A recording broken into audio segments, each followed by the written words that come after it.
ایک ہوتا ہے پتھر دل جس کو کچھ بھی اثر نہیں ہوتا، اور ایک ہوتا ہے بہادر۔ تو کیا بہادر پتھر دل ہوتا ہے؟ جو بہادر ہمت والا ہوتا ہے وہ پتھر دل ہوتا ہے؟ تو یہ بات یاد رکھو کہ جب ہم یہ کہہ رہے ہیں کہ آپ کے اوپر دنیا کے اثرات نہیں ہونا چاہیے، اس سے میری مراد ہرگز ہرگز یہ نہیں ہوتی کہ آپ پتھر دل ہو جاؤ۔ پتھر دل ہو گئے اس کا مطلب آپ تو مردہ ہو گئے، بے جان ہو گئے، اور ہم آپ کو زندگی کی تعلیم دے رہے ہیں۔ تو پتھر دل الگ ہے، اور ہمت والا بے خوف ہونا لا خوف ہونا وہ الگ ہے۔ پتھر دل کو کچھ فرق ہی نہیں پڑتا ہے، تو پتھر دل وہ نہیں ہوتا ہے۔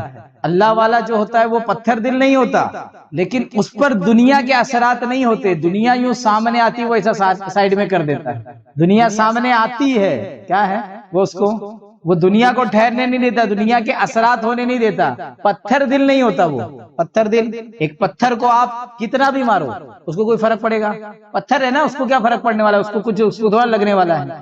یہاں لگتا ہے یہاں، اور وہ یہ لگنے کے بعد بھی اس کو اور لینے تیار رہتا ہے، اس کو کہتے بہادر۔ یہاں جھیلنے کے بعد 10 جھیلا ہے اور 100 اور جھیلنے کے لیے جو تیار رہتا ہے وہ ہمت والا ہے، وہ بہادر ہے، وہ مضبوط ہے۔ وہ جس کو لگتا ہی نہیں، ارے وہ تو سن ہے، وہ کون سا تیسمار خانگیری کر دیا، جو سن ہو گیا ہے، جو سن ہو گیا، جو پتھر ہو گیا، جو بے ہوش ہو گیا ہے، اس کیا کون سا کمال کر رہا ہے وہ؟ تو کمال وہ نہیں ہے۔ تو بہادر کون ہے؟ ہمت والا کون ہے؟ مرد مومن، جو مرد خدا بولتے ہیں۔ مرد خدا کون ہے؟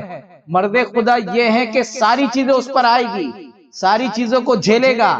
مرد خدا یہ نہیں کہ ساری چیزوں کو ختم کرتے چلا جائے گا، سامنے والے اپنے سامنے والے کو ڈسٹروائے کرتے چلا جائے گا، ختم کرتا چلا جائے گا، برباد کرتا چلا جائے گا، وہ پتھر دل ہے۔ جو برباد کرتے چلا جائے گا وہ پتھر دل ہے۔ اور یہ جو ہے یہ آباد کرتے جائے گا، خود فنا ہوتے جائے گا اور آباد کرتے جائے گا، خود فنا ہو جائے گا اور آباد کرتے جائے گا۔ یہ ہمت والا ہے، یہ ہے مرد خدا، یہ ہے مرد مومن۔ تو یہ بات بہت اچھے سے اپنے ذہن میں بٹھا کے رکھ لینا کہ اولیاء اکرام مرد خدا ہوتے ہیں، مرد ہوتے ہیں، ہمت والے ہوتے ہیں، لا خوف ہوتے ہیں، لیکن یہ پتھر دل نہیں ہوتے۔ یہ کبھی کبھار کسی کو ایسا لگتا ہوگا کہ بولتے ہیں کہ اولیاء کرام کے اوپر یہ دنیا اثر انداز نہیں ہوتی، ان کی نظر میں مٹی اور سونا، آگ اور پانی برابر ہو جاتا ہے۔ تو اس کا مطلب کوئی غلط فہمی میں نہیں آ جائے کہ اس کا مطلب یہ ہوتا ہے کہ وہ پتھر دل ہوتے ہیں، وہ اتنے سخت ہو جاتے ہیں کہ ان کے اوپر یہ کچھ اثر نہیں کرتا۔ تو وہ سخت نہیں رہتے، ان سے زیادہ نرم کوئی نہیں ہے، کیونکہ وہ اللہ کی صفت رحمان و رحیم کے مظہر رہتے ہیں، وہ اس کے جو ہے اس کے رحم کے مظہر، رحمت للعالمین کے مظہر رہتے ہیں۔